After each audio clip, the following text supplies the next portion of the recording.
क्या हो कि जज साहब कोर्ट में शराब पीकर आते हो? क्या हो कि जज साहब कि यदि शिकायत करने की बात की जाए तो जज साहब खुले तौर पर यह कहें कि मैं अपनी जान दे दूंगा और यह कहकर के ब्लैकमेल करने लगे? और क्या हो कि जज साहब खुले तौर पर यह भी कहने लगे कि हाई कोर्ट जाना है तो जाओ, सुप्रीम कोर्ट जाना है तो जाओ, लेकिन तुम मेरा कुछ बिगाड़ नहीं पाओगे?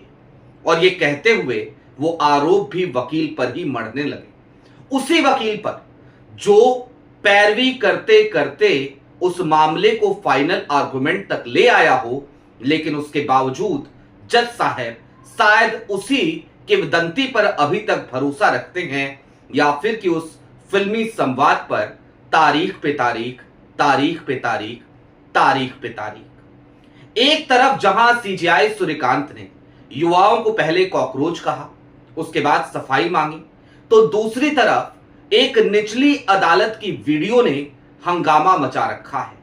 कुल मिलाकर यह समझिए कि आज बात जुडिशरी करेंगे और जुडिशरी की ही पोल खुलती हुई आपको नजर आएगी, क्योंकि भरी अदालत में एक वकील ने ऐसा लगा जैसे सीजीआई सूर्यकांत साहब जिस तरीके से टिप्पणियां करते हैं, उसी तरीके की टिप्पणी करने वाले एक जज साहब को आईना दिखा दिया, भरी अदालत में दिखा दिया। सारी बातें जरा विस्तार से करेंगे।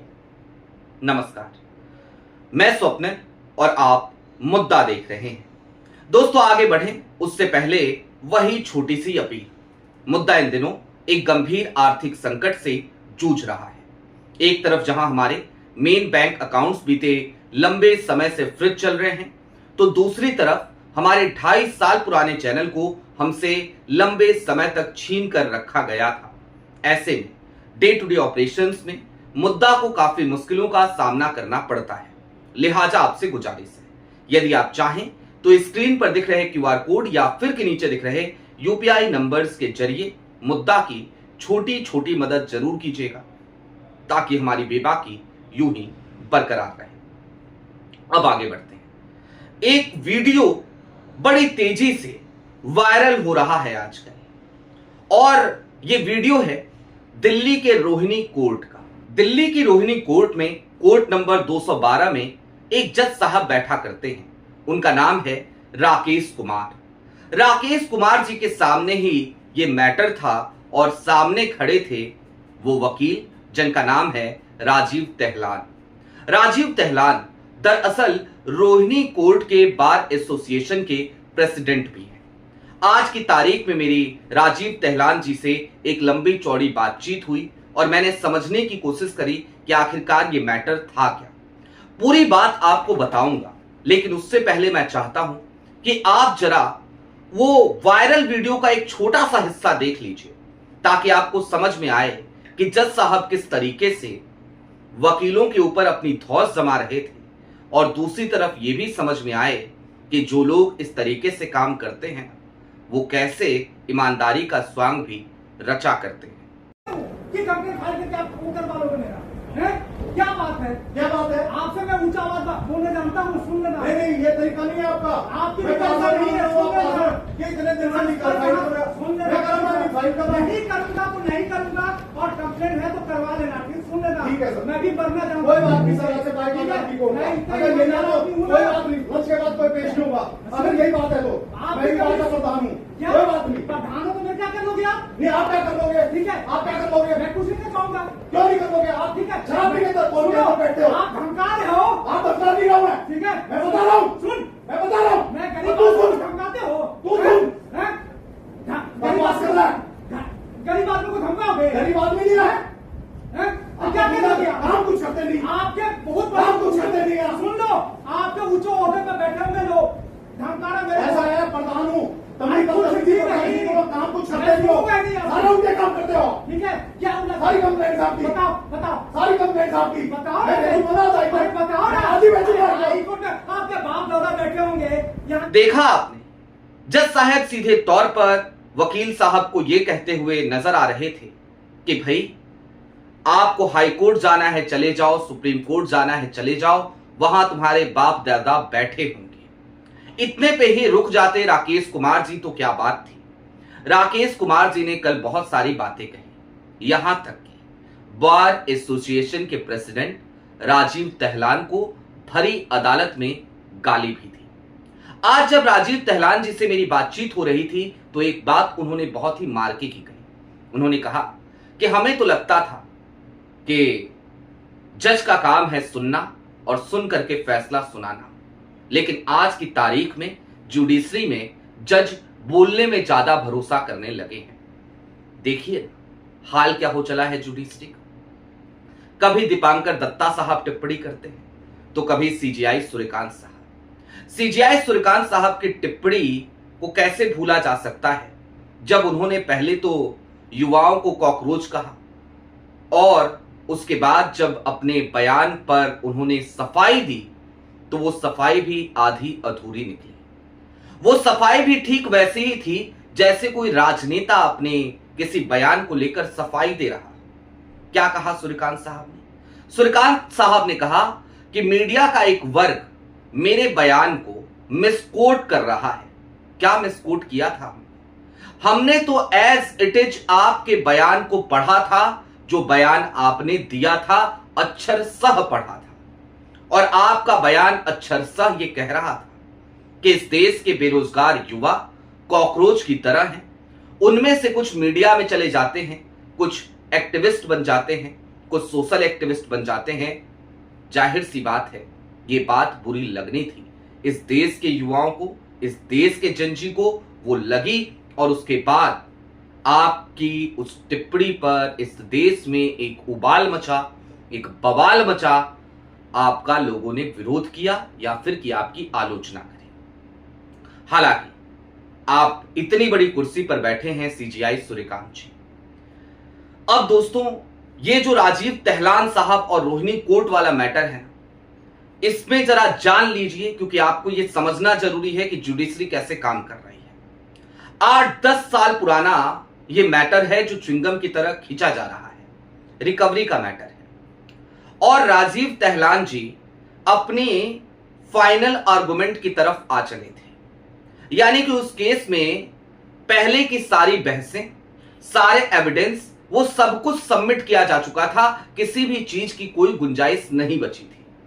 अगर गुंजाइश थी भी तो उसके लिए एक बेहतर ग्राउंड होना चाहिए था। लेकिन पता है राकेश कुमार साहब के सामने दूसरी पार्टी की तरफ से एक नए वकील साहब आते हैं, और वो नए वकील साहब इस ग्राउंड पर अगली डेट मांगते हैं कि मैं चूंकि इस मामले में अभी अभी आया हूं, मैं नया वकील हूं और मुझे और भी एविडेंस रखने हैं। जरा सोचिए, ऐसे तो फिर ये वकील साहब चले जाएंगे, सामने वाली पार्टी कोई दूसरा वकील लेकर के आएगी और वो वकील भी यही कहेगा कि जज साहब मैं नया हूं, मुझे कुछ और नए एविडेंस रखने हैं। और ये डिले टैक्टिक्स सामने वाली पार्टी की कोई आजकल से नहीं चल रही, 8 से 10 साल पुराना मैटर है ये।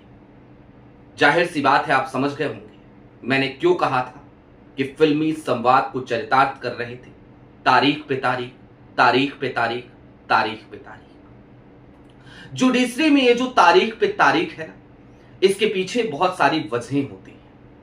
अब राकेश कुमार जी के बारे में कुछ चीजें आपको और बता दूं, जो बातें वहां पर आमतौर पर लगातार कही जाती हैं रोहिणी कोर्ट में। जो राजीव तहलान जी ने कहा, ये मैं राजीव तहलान जी की जिम्मेदारी पर बोल रहा हूं, और उन्होंने उस वीडियो में भी खुल करके ये बात कही है। बकौल राजीव तहलान और कुछ और लोगों से जो मेरी बातचीत हुई, सिर्फ राजीव जी की बात नहीं है, राकेश कुमार जी अक्सर शराब पीकर कोर्ट में मौजूद रहते हैं, कोर्ट परिसर में मौजूद रहते हैं। इतना ही नहीं, कल की तारीख में उन्होंने जब ये बहस हो गई और फिर जब राजीव तहलान जी ने कह दिया कि मैं आपकी शिकायत करूंगा, तो उन्होंने एक और नायाब काम किया। जानते हैं क्या? उन्होंने ये धमकी दी कि चूंकि मेरे ऊपर एक दबाव है, लिहाजा मैं अपनी जान देने जा रहा हूं। अब जरा सोचिए, जज साहब ये कह रहे हैं कि मैं अपनी जान देने जा रहा हूं, और ये कोई पहला वाकया नहीं है। इससे पहले भी राकेश कुमार जी इस तरीके की चीजें कर चुके हैं। और मजे की बात यह है कि इनका कार्यकाल रोहिणी कोर्ट में कोई बहुत लंबा चौड़ा नहीं है, तकरीबन 1-1.5 साल का कार्यकाल है। अब ये राकेश कुमार जी का मैं इतनी बार जिक्र क्यों कर रहा हूं, थोड़ा सा आपको बोरिंग लग रहा होगा, लेकिन आपको समझना पड़ेगा कि रोहिणी कोर्ट की इस वायरल वीडियो ने और इस इंसिडेंट ने, इस इवेंट ने आज की तारीख में जुडिशरी का वो काला सच आपके सामने रखा है। जो जुडिशरी ये कहती है कि भाई ये न्याय का मंदिर है, न्याय के मंदिर में अगर इस तरीके की हरकतें होने लगे, न्यायाधीश जिसके अंदर कोई भी पीड़ित व्यक्ति भगवान को देखता है, अगर वहां पर उसे इस तरीके से छला जाए तो फिर जरा सोचिए कि क्या होगा जुडिशरी का। चलते चलते बस इस बात को समझिएगा, ये स्टोरी छोटी स्टोरी हो सकती है, ये मुद्दा बेहद छोटा मुद्दा हो सकता है, लेकिन ये एक नजीर है और अभी भी वक्त है कि जुडिशरी संभल जाए। अभी भी वक्त है कि लोगों का भरोसा न्यायपालिका से पूरी तरीके से उठ जाए। उससे पहले जुडिशरी अपनी पेच कस ले। और ये काम किसका है, ये जिम्मेदारी किसकी है? जाहिर सी बात है, देश के मुख्य न्यायाधीश CJI सूर्यकांत साहब की, माननीय सुप्रीम कोर्ट की। लेकिन जब सुप्रीम कोर्ट में भी इस तरीके के बयान आते हैं, जिन बयानों पर बाद में खुद ही पर्दा डालने की कोशिश की जाती है और फिर से दोष मढ़ने की कोशिश की जाती है हम जैसे पत्रकारों पर या फिर कि कुछ सोशल मीडिया इन्फ्लुएंसर्स पर, तो फिर लगता है कि भाई अंधेरा बड़ा घना है, पता नहीं कुछ दिए जो जुडिशरी में जल रहे हैं, टिमटिमा रहे हैं, वो कब तक टिमटिमाते रहेंगे, जिनको अक्सर हम ईमानदार जज कह दिया करते हैं। आपकी क्या राय है वो हमें कमेंट बॉक्स में जरूर बताइएगा। अभी के लिए दीजिए इजाजत। चलते चलते फिर वही अपील, चैनल पर नए हो तो सब्सक्राइब करते हुए जाइएगा, सक्षम हो तो मुद्दा की छोटी छोटी मदद जरूर कीजिएगा ताकि हमारी बेबाकी यूं ही बरकरार रहे। बहुत शुक्रिया।